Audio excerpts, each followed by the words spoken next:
আমাদের সব টাকা বন্ধ করে দিয়েছো, আর সিঙ্গুরে দাঁড়িয়ে বলছো আমি বাংলার জন্য এটা করবো টেলিপ্রম্পটার দেখে। হিন্দিতে বাংলা করে লিখে নিয়ে আসে। কত বঙ্গপ্রেমী, বাংলাকে নাকি উনি গুছিয়ে দেবেন।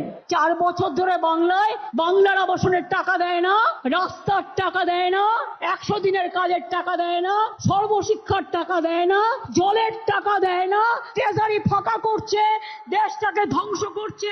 সিঙ্গুরের কৃষি জমি ফিরিয়ে না দিলে আমি জীবন বাজি রেখেছিলাম, 26 দিন অনশন করেছিলাম, মরবার জন্য তৈরি ছিলাম। কৃষকদের জমি ফিরিয়ে দেবো বলেছিলাম, ফিরিয়ে দিয়েছি। আর তোমরা কি করেছো? সিঙ্গুরে দাঁড়িয়ে মিটিং করে শুধু আমাকে গালাগালি দিয়েছো, একটাও ইট পুঁতেছো। বড় বড় বুলি, এ বুলি চলবে না বাংলায়। বাংলায় ঢুকতে দেব না, দেব না, দেব না। বাংলা হান্টের আরো খবর দেখতে নজর রাখুন। বাংলা খবর মানেই বাংলা হান্ট।